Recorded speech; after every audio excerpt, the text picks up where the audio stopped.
성도 여러분 되시기 바랍니다. 좌우 앞뒤에 여러분들께 서로 인사하겠습니다. 잘 오셨습니다. 감사합니다. 은혜 많이 받으십시오. 인사하시기 바랍니다. 오늘의 성경 말씀은 누가복음 17장 11절에서 19절까지 보겠습니다. 신약 성경 124쪽입니다. 누가복음 17장 11절에서 19절까지 신약 성경 124쪽입니다. 다 같이 한 목소리로 크게 읽도록 하겠습니다.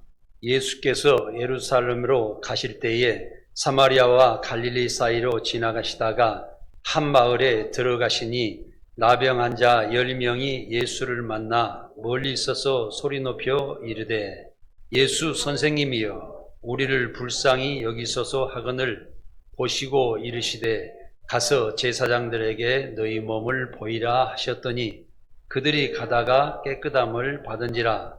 그 중에 한 사람이 자기가 나은 것을 보고 큰 소리로 하나님께 영광을 돌리며 돌아와 예수의 발 앞에 엎드려 감사하니 그는 사마리아 사람이라.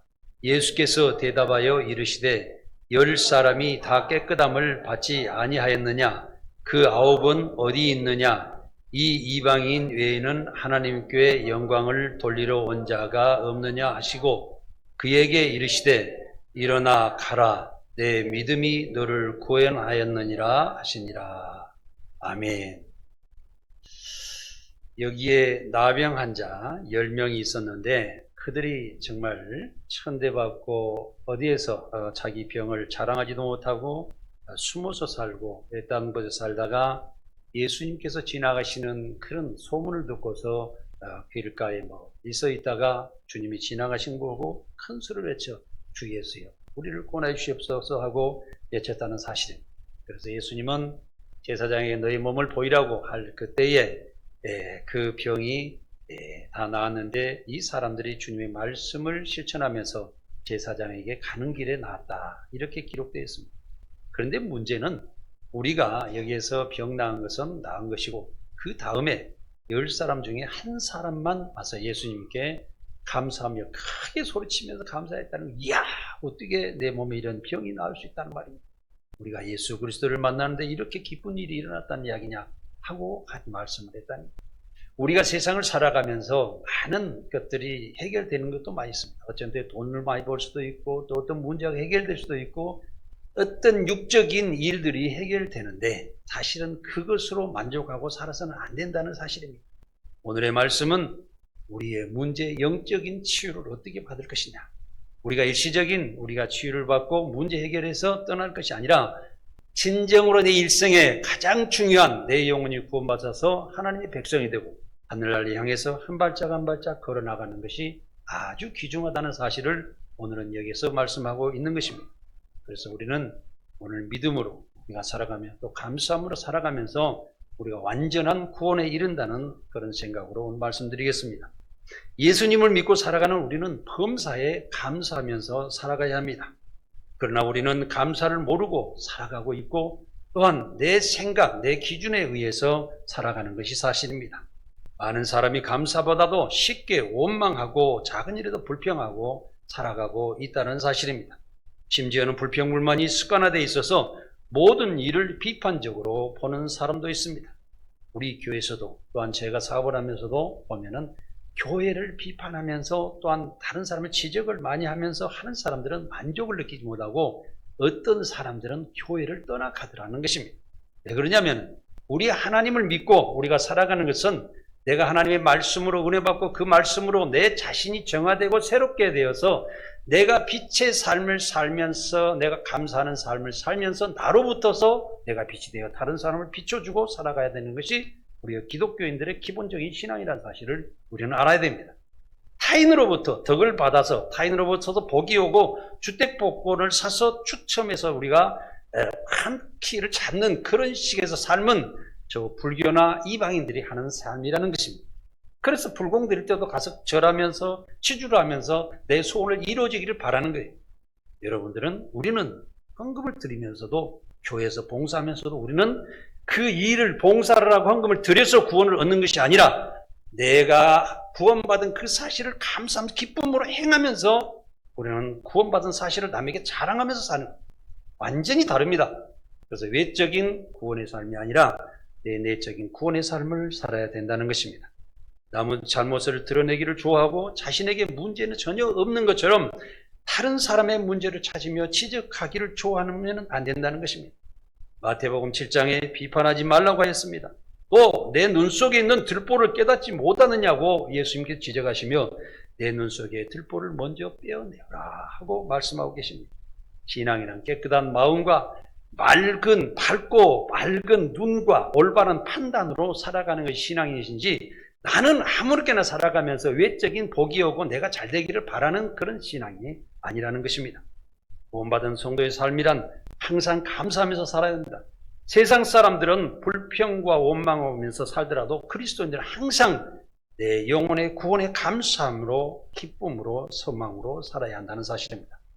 우리가 죄 가운데 살다가 죽을 수밖에 없는 우리를 구원하신 우리 주님의 구원의 그 은혜로 살아가는 성도들은 목숨이 붙어있는 한 감사할 줄 알면서 살아가야 됩니다. 이름으로 인해서 내가 행복을 얻을 수가 있고 내가 참 평안과 기쁨을 얻을 수가 있고 내 생활에 가장 만족된 삶을 살아갈 수가 있다는 사실입니다. 예수 믿는 성도는 구원을 선물로 받은 성도들입니다. 이 선물은 그냥 우리가 명절 때나 누가 조금 감사해서 주고받는 것이 아니라 우리가 죄 가운데 살다가 죽을 수밖에 없는 이 생명을 우리 주 예수 그리스도 십자가의 보혈 피로 우리를 구원을 받으신 그 사실을 알을 때 우리가 목숨을 다 바쳐야만이 그 은혜를 갚을 수가 있는데 우리가 죽음으로써 어떻게 갚을 수가 있겠습니까? 우리는 그래서 이 땅에 살아가는 동안에 우리 주 예수 그리스도께 감사하면서 그 감사함을 타인에게 사랑으로 전달하며 다른 사람 섬겨주면서 우리는 그 표현함으로써 내가 완전해지는 하나님의 백성으로 살아갈 수 있는 능력을 얻는 것입니다. 감사는 행복의 길이요 문이며 환난을 믿음으로 극복하고 우리의 삶을 하나님의 풍성한 은혜 가운데로 인도하기 때문입니다. 오늘은 나병 환자가 감사하는 믿음으로 어떻게 구원받았는가 이런 사실을 살펴보도록 하겠습니다. 첫 번째로 깨끗함을 받은 10명의 나병 환자에 대해서 말씀드리겠습니다. 예수님께서 예루살렘으로 가시는 길에 사마리아와 갈릴리 길가에 나병 환자 10명이 있었다고 했습니다. 나병 환자는 불결한 병으로 가정이나 사회에서 격리된 채 살아가야 하는 그런 병입니다. 레위기 13장 45절에서 46절을 함께 같이 읽어보겠습니다. 문둥 환자는 옷을 찢고 크게 읽겠습니다. 나병 환자 이게 조금 제하고 보는 것 좀 틀리네요. 그대로 읽겠습니다. 그 여러분 같이 읽어주시기 바랍니다. 나병 환자는 옷을 찢고 머리를 풀며 윈 입술을 가리우고 외치기를 부정하다 부정하다 할 것이요 병이 있는 날 동안은 늘 부정할 것이라. 그가 부정한즉 혼자 살되 짐밖에 살지니라. 아멘. 이 문둥 환자라고 그랬는데 나병 환자와 똑같은 말입니다. 1874년에 노르웨이 의학자 한센이라는 사람이 나병균을 발견한 후에 많은 학자들의 연구로 인해서 치료약과 치료법이 개발되어서 지금은 나병 환자가 완전 치료가 가능해졌습니다. 그러나 그때는 마땅한 치료법이 없었기 때문에 나병 환자를 일반 사람들과 격리할 수밖에 없는 그런 삶 속에서 살아갈 수가 없었습니다. 그래서 치료가 없는 그때는 뾰족한 방법이 없었다는 사실입니다. 그래서 가정이나 사회에서 격리되었던 10명의 나병 환자들은 예수님께서 지나가실 때 가까이도 오지 못하고 멀찍이 떨어져 있으면서 예수님께 큰 소리로 구원해달라고 외칠 수밖에 없었다는 사실입니다. 본문에 등장하는 나병 환자는 하나님을 떠나서 죄짓고 불의하며 방탕한 삶을 살아가는 오늘의 인간들의 모습과 비슷한 것을 우리는 보여주고 있습니다. 모든 인간은 죄로 인하여 죽어가는 영적인 나병 환자와 같은 인생을 살고 있다는 사실을 우리도 알아야 됩니다. 우리가 육적으로는 깨끗하고 또 정신적으로 멀쩡하게 살아가지만 우리는 습관적으로 죄를 짓고 살며 습관적으로 욕심과 탐욕 가운데 살아가고 있는 것이 우리도 마찬가지라는 사실입니다. 그래서 우리가 나병 환자 같은 그런 삶을 살고 있지 않는지 우리 자신을 되돌아보고 또 주님 앞에 나올 수 있는 그런 삶을 살아야 하는 것입니다. 자신의 죄로 인하여 영적으로 감각이 마비되고 썩어가면서 그것을 알지 못하고 여전히 죄짓고 먹고 마시면서 향락으로 살고 있는 인간의 모습이 나병 환자와 비슷하다는 사실입니다. 사도 바울은 이로 인해서 죄 가운데 살아가는 인간의 모습에 대해서 이렇게 단식했습니다. 로마서 7장 24절에 보면 오호라 나는 공고한 사람이로다. 이 사망의 몸에서 누가 나를 건져내랴 하고 한탄하면서 고백하였던 사실입니다. 어떤 사람도 자신의 힘으로 이 같은 사망의 몸에서 자신을 건져낼 수 있는 능력은 없습니다. 오직 예수 그리스도의 그 십자가 보혈의 피로 우리를 구원했다는 사실을 깊이 깨닫고 그 십자가 앞에서 내 모든 죄를 다 내려놓고 낱낱이 고백하고 정말 통곡하고 우리가 기도할 수밖에 없는 이 사실이 우리 인간에게는 있다는 사실입니다. 그래서 우리는 항상 이 중독된 인간적인 그 병적인 모습에서 죄의 몸에서 벗어나야 한다는 사실입니다. 예수님을 믿는 성도들은 죄악에 빠져 있는 내 모습을 볼 수가 있어야 됩니다. 내 모습을 바라봐야 됩니다. 나를 볼 수 없으면 세상을 볼 수가 없습니다. 나를 지배하는 사람이 내 가정도 지배할 수가 있고 내 가정을 지배하는 사람이 세상도 지배할 수 있는 능력을 가지는 것입니다. 그래서 그리스도인의 신앙은 모든 것이 나로부터 시작하는 것입니다. 하나님을 믿고 하나님께서 나를 깨끗하게 해주시고 정화롭게 해주시고 빛된 삶으로 바꿔주시고 참 진실하고 의로운 삶을 모습으로 내 자신을 바꿔줬을 때 내가 세상을 하나하나 밝혀 나가는 것이 기독교인의 삶이라는 것을 우리는 꼭 기억해야 됩니다. 우리는 자신의 죄에 매여 사는 절망적인 존재임을 깨달아야 한다는 사실입니다. 지금 즉시 나의 죄 모든 것을 바라보고 회개하고 돌이켜 주님께 나아가면서 나를 하나하나 하나님의 백성으로 만들어가야 한다는 사실입니다. 자신의 욕심과 탐욕으로 죽을 수밖에 없는 삶에서 예수를 믿고 구원받아 새 생명을 얻으라는 말씀입니다. 두 번째로 10명의 나병 환자는 예수님을 향해 외쳤습니다. 10명의 나병 환자는 예수님을 보자 멀리서부터 예수 선생님이여 나를 불쌍히 여겨 주시옵소서 하고 외쳤다는 것입니다. 여러분, 주님의 십자가를 바라보고 우리 교회 십자가 이 뒤에 보면 너무너무 아름답게 이게 전시해놨지 않습니까? 왜 그런지 아십니까? 이 십자가 가장 중요합니다. 이 십자가에서 주님의 보혈 피를 흘리신 그 모습이 가장 중요합니다. 이렇기 때문에 저희는 십자가를 크게 만들어서 걸어놓고 우리 주님께 영광을 돌리기 위해서 우리가 꽃 한 송이라도 주님께 드리는 마음을 갖자는 그런 뜻에서 꽃도 이렇게 진열해 놓은 것입니다. 그래서 사랑하는 성도 여러분들께서 항상 주님께 나아가 예칠 수 있는 그런 모습으로 살아가야 한다는 것입니다. 나병 환자들은 예수님을 만나면 병을 고칠 수 있다고 소문을 들었습니다. 오늘날에도 우리 교회가 밖에 나가서 가장 전도하기 쉬운 방법이 뭐인 줄 아십니까? 우리 교회 여러분들께서 한 마음으로 되셔서 아름답게 꾸미는 거예요. 한 성령으로서 교회가 하나 되는 거예요. 서로 섬기면서 교회를 아름다운 모습으로 교회를 만들어 놓았다고 그러면 우리 교회에 와서 보세요. 우리 교회 와서 얼마나 아름다운 거 보세요. 우리 성도들이 얼마나 신앙생활 열심히 하는지 보세요. 우리 교회에 오시면 예수 그리스도가 있습니다 하고 간단하게 외치면 된다는 거예요. 오셨을 때 그분들이 정말 좋은 교회다. 정말 주님이 계신 교회다. 하나님의 영적인 말씀이 선포되는 교회다. 이 교회만 전도는 끝나는 거예요. 그러면 이 교회는 한 분 한 분 오셔서 가득 차게 될 것입니다. 사랑하는 성도 여러분, 서로 하나님의 사랑으로 살면서 우리는 자랑할 수 있어야 돼요. 이 나병 환자들이 저 멀리서 정말 갈릴리에서 있는 그 예수 그리스도가 이 길을 지나가신다고 하니 우리가 그 예수님을 만나보겠다고 외치는 것처럼 우리도 그런 복음을 전할 수 있어야 된다는 것입니다. 나병 환자들은 자신의 더러운 병 때문에 예수님께 가까이 갈 수가 없었습니다. 그렇기 때문에 멀리서 예수님을 향해서 우리를 불쌍히 여겨주시옵소서 목이 터져라 외쳤던 것입니다. 그런데 주님은 나병 환자들을 안아주시기보다는 너희가 제사장에 가서 너희 몸을 보이라고 이렇게 말씀하셨습니다. 이 제사장에게 보이라는 것은 제사장이 병을 깨끗하게 나았다고 나병 환자에게 선언해 줄 때 그 나병 환자들은 깨끗함을 인정을 받고 가정으로 돌아가고 다른 사람들도 만날 수가 있기 때문에 그렇습니다. 제사장이 너희 믿음이 너희 병이 나았다 이렇게 한다는 그 선포하는 그 의미로서 자기들은 깨끗하게 될 수 있는 것입니다. 또한 예수님께서도 제사장에게 가서 너희 몸을 보이라 할 때도 보면 너희 병이 이제는 나았다는 그 말씀을 해주시는 겁니다. 그런데 그 말씀을 믿고 예수님 말씀을 믿고 제사장에게 나아갔던 그 나병 환자들은 10사람이 모두가 치유받는 역사가 일어났다는 사실입니다. 그래서 사랑하는 성도님들께서도 지금도 하나님께 가까이 나아가려고 하는 그런 삶을 사셔야 됩니다. 그러면 하나님께서 여러분들에게 다시 오셔서 여러분들의 심령 안에 계시면서 여러분의 마음에서 따뜻한 마음과 또 평안한 마음과 상대방의 모든 사람들을 감사하는 모든 것을 하나님께서 우리 안에서 이루게 해주실 것입니다.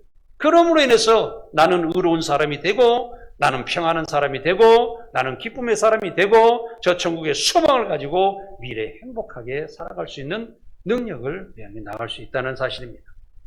나병 환자의 부르짖음은 우리에게도 시사하는 바가 큽니다. 예레미야 33장 3절을 함께 같이 읽겠습니다. 너는 내게 부르짖으라. 내게 응답하겠고 내가 알지 못하는 은밀한 일을 내게 보이리라. 아멘.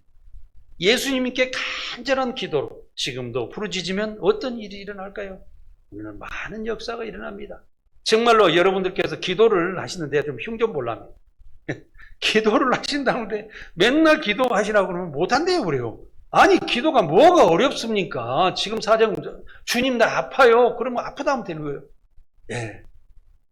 오늘 아침에 무슨 일이 일어났는데, 어제 내가 교회 와서 청소를 하셨는데, 이 말씀 드릴게요. 어제 우리, 김용태 집사님께서 낮에 우리 윤미아 집사님에게 오셔가지고, 교회 바닥을 혼자 깨끗이 청소하셨어요.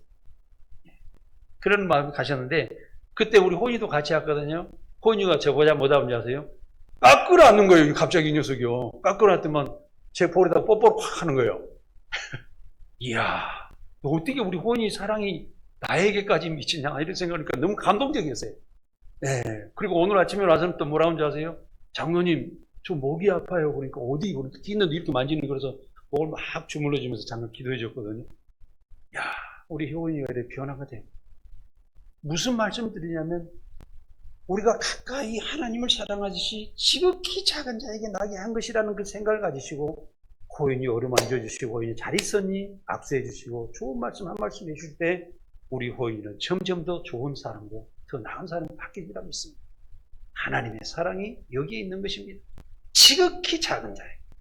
호인이 여러분들 정상적이 좀 많이 들어가고 생각하면서 멀리하지 마시고 항상 가까이 해주고 기도하면서 함께 하실 수 있는 여러분들이 되시기를 간절히 바랍니다.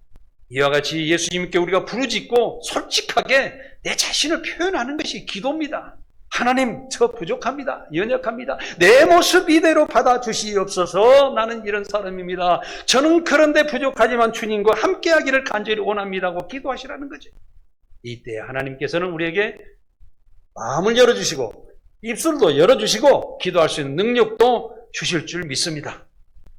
그러므로써 우리가 모든 것을 하나님 말씀 가운데서 하나님 깨끗한 그 심령 가운데서 완성해 나간다는 사실을 우리는 알아야 됩니다.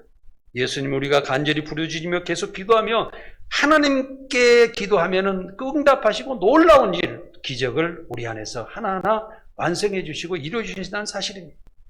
예수님은 지금도 마태복음 11장 28절에 보면 수고하고 무거운 짐진 자들아 다 내게 오너라 내가 너희를 쉬게 하리라고 말씀하셨습니다. 죄와 허물과 병도 예수님의 보혈을 의지하여서 십자가 앞에 모든 것을 내려놓고 주님을 믿고 간절히 기도하시기 바랍니다. 그러면 주님은 여러분을 주님의 평안 가운데 인도해 주셔서 정말 세상 고통과 어려움과 힘든 고난들을 다 뒤로하고 내가 이것을 할 수 있다. 이거 아무것도 아니다. 이것도 주님 믿고 내가 능히 할 수 있고 나는 잘할 수 있다라는 생각을 확 바뀌어주셔가지고 고난이 즐거움과 감사와 능력으로 바뀌어주실 줄을 믿는다는 것입니다. 사랑하는 성도 여러분, 이기시기 바랍니다. 고난은요, 이기라고 있는 거예요. 시험은 감당하라고 있는 거예요. 우리의 삶의 고통은 다 인간들이 만들어 놓은 것이므로 해서 기도하면서 열심히 하시면 다 능히 겪고 승리하며 더 발전적으로 나아갈 수가 있습니다. 그래서 여러분들께서도 기도하실 때 그냥 기도하지 마시고 올해는 목표를 분명하게 놓으세요. 그리고 그 목표를 놓고요, 정말 노력하시기 바랍니다. 저는 가끔가다 과거에도 그런 제 고백을 해서 죄송합니다만 어떤 일을 할 때 내가 목숨을 걸고 이 일을 해치워버리겠다고 이런 생각을 가지고 일할 때가 많았습니다. 그런데 1년 내내 살 때도 굉장히 어려웠어요. 제가 솔직히 고백할 그럴 때가 많아요. 그런데요, 연말을 지나서 그 다음에 지나보면 지난 한 해를 되돌아보니까 엄청나게 많은 일이 이루어졌더라고요. 보이지 않게 하나님께서 역사하셨더라는 거죠. 앞에 보이는 것은 어려움으로 생각되지만 우리는 그 일을 한 발짝 한 발짝 계속 걸어갈 때 그 일은 능히 해결할 수 있는 일이었다는 사실을 저는 고백하고 있습니다. 우리가 10명의 환자가 예수님 만나 치료받은 것처럼 우리도 하나님의 놀라운 은혜를 받아서 죄의 용서와 치료함으로 자유함을 얻고 참 평안과 기쁨으로 살아가야 된다는 사실입니다. 세 번째로 주님께 감사드린 사마리안을 본받아야 합니다. 10명의 나병 환자들은 예수님을 만나 모두 치료를 받았습니다. 그러나 예수님 말씀에 순종하여 제사에 가는 동안 병이 나았던 그 사실이 있지만은 그들 중에 한 명만 나와서 예수님께 돌아와 감사를 했다는 것입니다. 감사하는 마음이라도 작은 것이라도 마음으로 우리는 실천하면서 살아가야 됩니다. 왜 10사람 중에서 한 사람만 감사를 했다는 말씀을 성경에 기록했을까요? 감사가 잘 안 된다는 것입니다. 저도 상당한 어떤 부분을 다른 사람에게 지원도 해주고 어떤 부분을 이렇게 해주고 해결해 주려고 노력하고 해봤었습니다. 그런데 사실은 쉽지가 않아요. 제가 과거에 있었던 오래전에 용인 꽃동산 교회를 세워놓고 한 이야기였는데 어떤 분이 굉장히 가난하게 살아서 힘들게 자녀들까지 살더라고요. 그래서 그 집을 좀 지원해 주기 위해서 한 달에 얼마씩을 제가 지원해 줄 테니까 어떻게 한번 용기를 살아보십시오 하고 해서 지원을 시작하려고 그러는데 교회를 안 나와요. 그래서 깜짝 놀래가지고 한 두세 주 안 나와서 가정에 가서 여쭤보니까 왜 돈 주려면 그냥 주지 한 달에 얼마씩 주려고 그래서 그걸 지원해주면 국가에 지원해준 돈도 못 타먹는데 그런 식으로 지원해주고 나한테 막 뭐라고 그러시는 거예요. 그래서 이것도 잘못됐고 그 다음 주에 가서 얼마라고 이야기를 뭐 하지만은 돈과 선물과 우리는 잔뜩 사서 가져와 제가 무릎을 꿇었습니다. 잘못했습니다. 다른 것은 다 하더라도 주님을 믿는 것은 놓지 마십시오. 여기에 길이 있습니다 하고 했으니까 그 다음 다시 교회 나와서 신앙생활을 했던 것을 기억합니다. 사랑하는 성도, 우리는 작은 것도 감사하고 작은 것으로 감사를 실천하는 그런 모습으로 살아야 됩니다. 우리가 육신적인 치료를 받았던 9명의 나병 환자들은 거기에서 육신의 치료받았지만 그 영혼은 치료받지는 못했습니다. 그러나 10명 중에 한 사람의 그 나병 환자는 주님께 나서 주 예수여 나를 어떻게 이렇게 깨끗함을 주셨습니까? 아버지 하나님 너무너무 감사합니다. 하나님 우리 예수 그리스도 이 땅에 보내셔서 너무 감사합니다. 그 사람이 고백했을 때 그 영혼은 인생 끝까지 즐거움과 감사와 평안으로 살게 되며 저 천국의 소망을 갖고 살아가게 됐을 줄을 믿습니다. 사랑하는 여러분, 우리 육신적인 것은 다 놓고 가야 됩니다. 내가 보이는 것, 내가 손으로 만지는 것, 내가 가졌던 모든 것 이 땅에서 다 내려놓고 나머지 인생의 심판 앞에 서게 되면 다시 저 천국이냐 지옥이냐 우리는 가야 될 줄 믿습니다. 그래서 우리는 잠시 잠깐 가진 것을 많이 취했다, 지금 내가 만족했다는 것이 자랑을 하는 것이 아니라 여러분들께서도 가진 것으로 또 있는 것으로 가진 능력으로 복음에 동참하면서 많은 사람들 구원해서 힘쓰고 또한 선교지도 지원하면서 함께하면서 우리 교회가 하나 될 수 있는, 우리 교회에서도 보면은 주일날도 보면 자꾸 오늘도 내가 누구라고 지칭을 하진 않겠습니다만은 과일을 사다가 식탁에 놓겠습니다 하신 분이 있습니다. 또 교회를 청소하면서 나는 하나라도 아버지 하나님 감사합니다 이런 거 하겠습니다.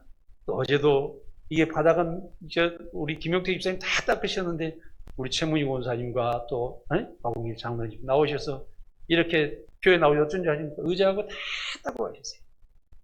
가장 연세 많으신 그러신 내가 당신의 사랑하는 교회를 조금이라도 깨끗하게 하겠습니다 하는 그런 마음으로 살아가시는 그 영혼에 우리 주님께서 축복해 주실 수 있습니다. 건강하시고 또 천국까지 이르시기를 바랍니다. 진정한 치유를 받고도 감사하지 않았던 9명은 예수님을 믿으면서도 감사하지 않는 우리 모습과 비교를 해봐야 될 그런 말씀입니다. 우리는 하나님의 영원한 사랑으로 예수 그리스도를 통하여 구원받았습니다. 그러므로 구원은 하나님의 큰 은혜입니다. 그 은혜는 우리가 갚을 수 없는 아주 큰 은혜입니다. 그렇기 때문에 우리는 그 은혜를 하나님께 갚은 일은 지극히 작은 자에게 내가 감사함으로 하나님의 사랑을 베푸는 것이라는 것을 말씀드리고 싶습니다. 구원의 은혜는 인간의 모든 것으로 갚을 수 없는 은혜입니다. 그러므로도 우리는 너무나 감사하지 못할 때가 너무나도 많습니다.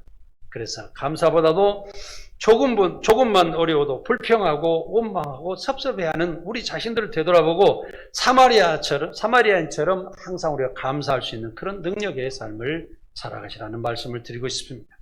감사는 말씀을 해결하기 위하여 나를 평안으로 인도하며 하나님의 영광이 되게 하며 큰 행복을 누리는 삶이 되는 것입니다. 레나 마리아는 1968년 스웨덴 중남부 하버 마을에서 태어난 여인입니다. 다리마저 짧은 채로 태어났고 또 병원 의사는 그녀를 특수기관에 맡기고 좀 이렇게 부모는 편안하게 살아가시라고 권유를 했습니다. 레나 마리아 부모는 그러나 비록 두 손이 없고 한쪽 다리마저 짧아도 그에게 필요한 것은 가족입니다 하고 고백하고 레나 마리아를 일반인 사람들과 똑같이 양육하고 살았다는 사실입니다. 우리 교회에서도 정말 저는 후보인을 우리 김용태 집사님, 윤미아 집사님이 열심히 이렇게 자녀를 사랑하는 모습을 보니까 정말로 저는 너무나도 가슴이 정말 하나님께서 해지면서 바라봐지더라고요. 어떻게 우리 두 집사님 부부가 호인을 사랑하는 그 마음을 어떻게 나는 따라갈 수 있을까? 저는 그런 생각을 가졌습니다. 그 사랑으로 돌봐주시는 걸 때 하나님께서는 우리 두 부부의 집사님 그 가정의 미래에 꼭 해결되어 주실 줄을 저는 믿습니다. 사랑하는 성도 여러분, 우리는 어떤 사랑을 베풀 때 조건을 가지고 사랑하는 것이 아닙니다. 상대방이 나에게 잘해줬으니까, 상대방이 나에게 좀 도움이 되니까, 이익이 되니까 이래서 상대방에게 선물을 주고 사랑하는 것이 아니라 아버지 하나님의 사랑은 끝없는 영원한 사랑이라는 것이에요. 영원히 불변한 사랑이라는 거예요. 그 사랑을 우리는 하나하나 실천하면서 살아가는 것이 하나님의 백성, 성도 여러분이라는 사실을 우리는 꼭 기억해야 됩니다. 레나 마리아의 부모는 특별한 도움도 주지 않고 아이가 모든 것을 혼자 스스로 하게 하면서 최선을 다해서 그 아이를 돌봐주었습니다. 그런데 그 아이가 자라면서 정말 온몸이 굳어있는 그 몸을 풀기 위해서 수영을 시켰는데 그가 결국에는 스웨덴의 장애인 대표 선수가 되어서 금메달도 땄다는 기록이 있습니다. 또한 스톡홀름 음악대학에서 현대음악을 전공하여서 미국에 건너가서 가스펠송을 배웠는데 나중에는 천상의 목소리라고 이름난 성악가가 되었다는 사실입니다. 그녀는 전 세계에 다니며 찬양과 간증을 통해 수많은 사람들에게 주님을 전하고 또 그 여인의 저서 중에는 발로 쓴 내 인생의 악보라는 책은 세계 많은 나라에서 베스트셀러가 되었다는 사실입니다. 레나 마리아는 이렇게 고백했습니다. 이 모든 것이 하나님의 은혜 때문에 가능했습니다. 저는 날마다 내가 너를 사랑한다는 하나님의 목소리를 듣고 살고 있습니다. 하고 고백했습니다. 사랑하는 여러분, 여러분들께서 하나님께 가까이 하면서 깊이 하나님과 교제를 해보십시오. 그러시면 하나님께서는 나는 너를 사랑한다. 너가 지금 하고 있는 모습이 너무나도 나는 기쁘다 하고 하나님께서 말씀하시면서 우리에게 더욱더 큰 은혜와 사랑과 능력을 부으실 줄 믿습니다. 그래서 오늘은 몸이 불편하여도 하나님께 감사하는 그런 레나 마리아처럼 범사에 감사하는 삶을 살아야 한다는 것입니다. 성도 여러분, 절대로 긍정적인 믿음을 가지고 범사에 감사하는 믿음으로 남은 인생을 살아가시기를 바랍니다. 예수 그리스도를 믿는 후에도 계속 원망과 불평으로 살아간다면 우리에게는 아무 기적도 나타나지 않습니다.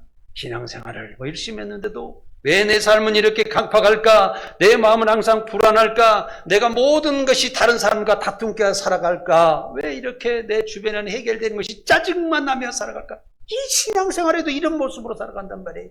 이거는 내 안에 무엇이 달라지는 것입니까? 아무 달라지는 것이 없어요. 결국에는 고통 속에서 내가 집사님이 되었는데 또한 권사님이 되었는데 또한 장로님 되었는데 어떤 무슨 직분을 받더라도 그런 모습에서 우리는 주저앉을 수밖에 없다는 사실입니다. 우리는 바리새인을 떠나서 진정으로 사마리아에 감사한 한 사람처럼 지극히 작은 자가 하나님을 향하는 것처럼 우리는 살아가야 하는 것입니다. 어떠한 상황 속에서도 우리 주님만 믿음으로 감사하며 살아갈 때 우리 운명과 환경이 변화되고 또 하나님의 역사가 우리 가운데서 일어난다는 사실을 우리는 꼭 기억해야 됩니다. 돈을 잃어버린 자는 큰 것을 잃어버린 자다고 기록했습니다. 친구를 잃어버린 자는 더 큰 것을 잃어버린다고 이야기하고 있습니다. 그러나 믿음을 잃어버리고 또 시간을 잃어버린 그런 삶을 살아가면 결국에는 내 모든 것을 잃어버리게 되는 것입니다. 우리는 하나님의 말씀을 통해서 정말 점점 찰칵 지나가는 이 시간, 하루라도 급히 지금 이 시간부터서 하나님을 온전히 믿고 하나님께 감사하며 내가 성공하는 인생을 살아가야 됩니다.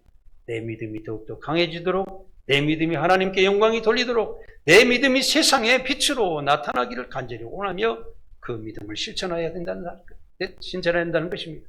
믿는다는 것은 이 세상에서 제일 큰 힘이 되는 것입니다. 우리의 믿음은 세상의 어떤 곳으로도 바꿀 수 없는 고귀하고 위대한 삶입니다. 믿음은 보이지 않는 미래의 세상이 실현되어 축복으로 연결되는 것입니다. 믿음은 하나님께로 나아가며 천국의 평안과 기쁨이 되는 것입니다. 우리가 믿는 것은 하나님의 영원한 사랑을 이 땅에 실천하기 위하여 독생자 예수 그리스도가 이 땅에 오셔서 온전한 순종으로 우리의 죄값을 치르기 위해서 십자가에 못 박혀 주시고 우리를 구원해 주신 사실을 믿음으로 인해서 우리가 구원받아서 그 구원의 사실을 강하게 붙잡고 우리 주 예수 그리스도에 감사합니다 하고 그 믿음을 굳건하게 할 때 우리는 새 생명으로 새롭게 살아난다는 사실을 우리는 알아야 합니다. 예수 그리스도를 믿음으로 구원받아 범사에 감사하는 삶 속에서 복받고 살아가며 또한 하나님의 사랑을 세상에 베풀면서 큰 축복을 받아가는 우리 교회 모든 성도들이 다 되시기를 바랍니다. 기도하겠습니다.